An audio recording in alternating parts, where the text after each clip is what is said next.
Have you ever stopped to think about the medicine you're taking? I mean, we swallow a pill and, a little while later we feel better. But what on earth happens in between? It turns out there's this whole secret life, this kind of epic journey that every single medicine takes inside our bodies. It really does seem like magic, doesn't it? I mean, how does this one little pill navigate the huge, complex landscape of your body to find the exact source of your headache or to calm down an allergic reaction? It's just an incredible feat of biological engineering.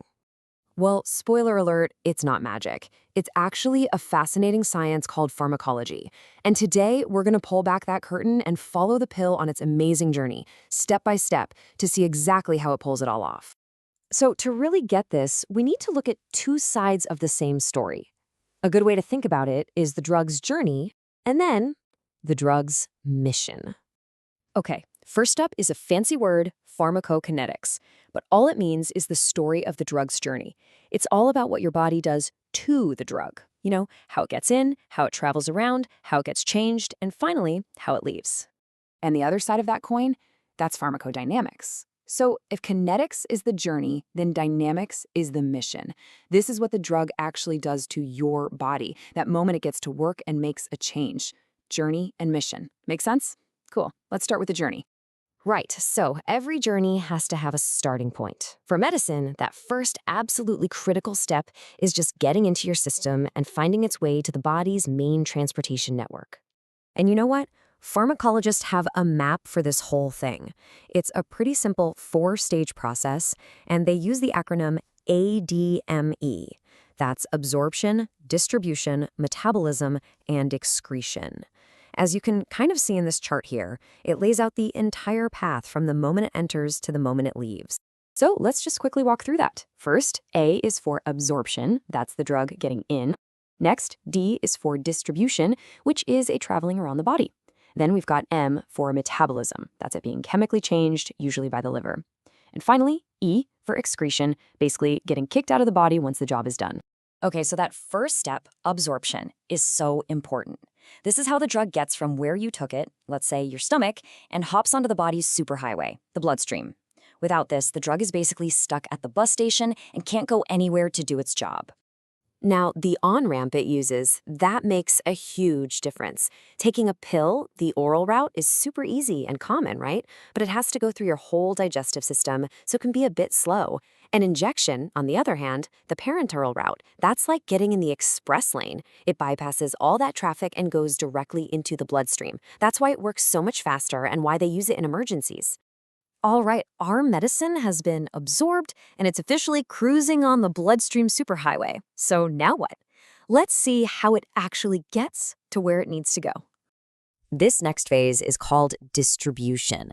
This is the part where the drug takes its exit off that highway and starts traveling into the specific tissues and cells where the problem actually is.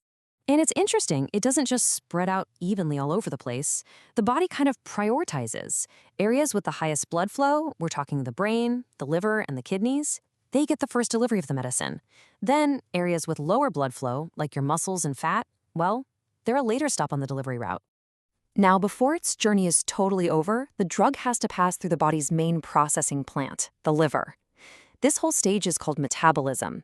The liver acts like a chemical checkpoint. It transforms the drug, breaks it down, and makes it more water-soluble.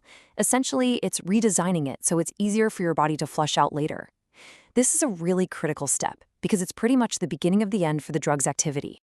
Okay, so we've covered the entire journey, getting in, traveling around, and being processed. But how does the medicine actually do its job? This is where we move from the journey to the mission. And this brings us back to pharmacodynamics. The drug has arrived at its destination and it's time to act. It completes its mission by finding its specific target, binding to it, and causing a biological change. This is that magic moment where you actually start to feel better. So what is this target we're talking about? Well, for most drugs, the target is a specialized protein on our cells called a receptor. The best way to think of them is like millions of tiny, specific docking stations scattered all over your body, with each one just waiting for the right signal to arrive. What's really cool about this diagram is how it shows the famous lock and key idea. See here? Our cell surfaces are covered in these molecular locks. Those are the receptors. A drug is designed to be a very specific key. And when that key finds the right lock and fits into it, it turns and triggers a specific action inside the cell. That chain reaction is what produces the drug's effect, like blocking a pain signal. By the way, this is also where side effects can come from. When a drug key accidentally fits into a similar-looking lock it wasn't designed for, which then triggers an unwanted effect somewhere else. Okay, mission accomplished. The lock has been turned, the cell has responded, and your symptom is going away. But the drug can't just hang out in the body forever, right? It's time for the final act, the great escape. And this last stage of the journey is called excretion. It's exactly what it sounds like. The process of removing the drug and all its byproducts from the body. The rate of this cleanup process is exactly why a medicine's effects wear off and why you might have to take another dose every 4 or 6 hours. So let's go back to our journey map one last time to see these final exit routes. After being processed by the liver, the drug is now ready for removal. And as the map shows us, the two main exits are the kidneys, which filter it out into our urine, and the liver, which can get rid of it through bile. And while the kidneys and liver do most of the heavy lifting, they're not the only ways out. Gaseous drugs, like anesthetics, you actually breathe out through your lungs. And get this, tiny amounts can even exit through our sweat, tears, and even milk. So here's the bottom line. From absorption all the way to excretion, a medicine's journey is this highly organized 4-stage process. And understanding this path helps us appreciate why we take certain medicines in certain ways and why it's so important to follow the doctor's advice to use them safely and effectively. It all really shows that a simple pill is actually this incredibly sophisticated piece of science. So the next time you take one, you'll know it's not just a pill, it's a key, and it's setting off on this incredible journey through your body's highways to find the one specific lock it was made to open.